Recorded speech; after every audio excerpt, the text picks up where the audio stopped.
How much should you run? That's a question that runners actually often ask, and I often say, why aren't you running enough? My personal opinion, over the years, I've been running since 1979, and over the decades, especially lately, in the 70s and 80s, people ran, we had a running boom and people were running. And of course, the triathlons, mountain biking, and all these other sports didn't really come to play till the early 80s.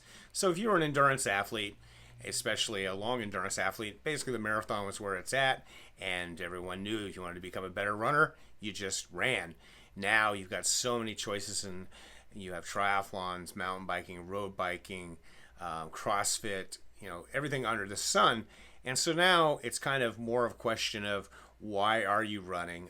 If you're running to just stay in shape, I always say to people, if you're going to be in a sport, no sport, if you take it to an extreme, or not even to an extreme, if you want to get good at a sport, it can be golf, tennis, anything, you're going to do it too much and you could get hurt. It's not, running often gets put into this like healthy category, and it's like, you don't really, you can play golf for your health, but if you play a lot, you're going to have bad backs, you're going to have issues with golfing, you're going to have issues with any sport if you take it to the extreme, or not even the extreme, but just to the point where you can maximize your potential. You're going to be dancing on that edge.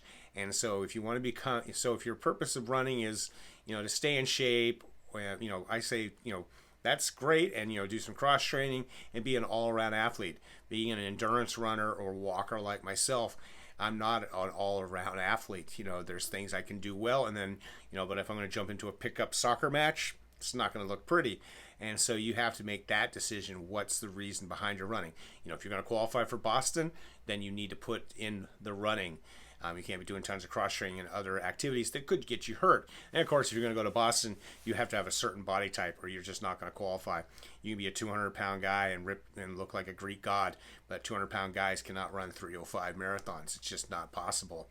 And so you have to say that. In this article I saw the other day, it says optimizing your running frequency requires considering your goals, life schedule, running experience, and motivation. And kind of optimizing running frequency, but basically saying what you're going to do. And so it says frequency, or how often you run, is one of the three fundamental variables of training. The two others are duration, how far you run, or how long you run. I think is more, not really, don't measure by miles, and the intensity, or how fast you run. And it says that research shown that you've got to do it a few times a week to get any kind of benefit really out of it. And then of course elite athletes do 2-a-days, and myself, I do 2-a-days. I go out in the morning and walk, and I go out in the evening and walk. I've been doing it for years and years. That's how I get 100-mile weeks, even though I've been backing that off. And so, obviously with everything, there's no right answer, but you have to kind of look at your life and what you're trying to get out of it. If you're just want to run local 5Ks and 10Ks and finish them and have fun with your friends, then a few times a week. But, at least train enough so that you're just not suffering out there in a race. Now, if you're going to be doing, ultras and things like that, you need to not only up your mileage, but you just need to up your time on your feet. Join a local hike club, spend time on your feet, because that's what it's all about. You don't need to be spending so much time running fast and hard if you're going to be doing trail running or ultras, because you're not doing that Boston Marathon, half marathon run at a fast tempo for a long time. So that's kind of the whole point of it. And then it says, the minimum, in this article, they talk about it, and it's by Matthew Fitzgerald, and it's on Podium Runner, and he says that, every man, woman, and child on earth, whether competitive or recreational, whether a runner or not a runner, should aim to exercise every day. And that's definitely the case. I say, I constantly hear this, I need a day off kind of stuff. And, maybe a day off from running, but that doesn't mean you take a complete rest day, because you want to get into a routine that just every day, like you have other routines, you just get up and go do something, whether it's running, walking, cycling, gardening, whatever it is. Get out there and move. People need to move. That's what we've done for centuries and centuries. And so just sitting around, especially, now everybody's home with COVID, you just get out and do something. Or, I've turned my room into a gym. You can see my bike behind me. I got my treadmill off to my right, but get in some movement. So it says, if you care about running enough to seek some form of progress, you need to run at least 3 times a week. And then you can kind of cross train. But what also the key thing is, if you're only running 3 times a week, those are going to probably be quality structured workouts. And that means when you cross train, don't go crazy. The cross training should be recovery, easy kind of stuff. And that's a big problem. Of course, now we don't really have gyms, but with gyms, they're always, there's no such thing as an easy spin class or an easy boot camp. You want to get out there and have a puddle of sweat at the end. So I used to use this program. The first marathon training developed by Furman University had 3 scheduled runs, like a tempo, speed, and a long run. And you could use that and run pretty good because those were these 3 basics. And then the other days do other things to work on your staying healthy and getting stronger.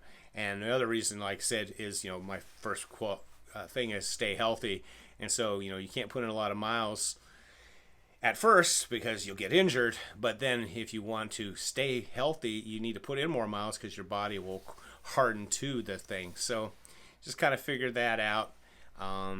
Most runners who are serious about running, meaning they consider themselves a runner and they have goals in running races or hitting specific times, they're usually running 6 to 7 times a week with maybe 1 day off or 2 days off. And it says, that some runners are better off running daily and not cross-training. Others are better running 3 or 4 times and cross-training on non-running days. And many runners are fairly equal to both things. Like I said, it just depends on, what you can handle mentally. I often say this to a lot of people. I go, most people don't really like to run. They like to run the races. They like to get that kind of going on. They like having the medals. They like having the PRs. But when it just comes out to the simple fact of going out and moving, not a lot of people do that. I mean, myself, I'm like that. But, I'm kind of just an oddball in a lot of ways. And then, of course, if you're really getting serious, you need to try running twice a day. And I go out every morning and evening, and I've been doing it for years and years. It's just something I do. Elite runners obviously do that also. But it's also kind of, once you get to, like the article says, once you get to like 70 miles a week, 10 miles a day, you need to start adding in like doing a morning run and an evening run. And it's just going to break up that because you just can't go out and do 15 miles every morning and get 100 miles. And that's what most of the elite runners, if you look at elite schedules, they often do an hour and a half in the morning, 40 minutes to an hour in the evening. So they get into 2.5 hours, get in 14 hours a week or so. And that pretty much works. If you look at like elite high school cross-country teams, their veterans, the juniors, seniors often do 2-a-days a few times a week. There's an excellent documentary that Prep Cal Track just put out, Legends, about Great Oak and Newbury Park. I'd highly recommend checking that out to see what they're up to. And get 2 runs in a day, or it seems that the most success is kind of maybe getting in 9 or 10 runs a week, and then a couple of days of some mobility drills, some strength training, but specific to runners. And you can go on the line and you can find lots of great workouts for runners. I've got a bunch of kettlebell workouts for runners, working specifically on balance and that kind of thing. So that's kind of the story. And so basically, that's kind of said was cross training. Make sure you're getting your miles in so that you can do what you need to do and accomplish the goals you have. And of course, it always comes down to, staying healthy, being boring, and not epic.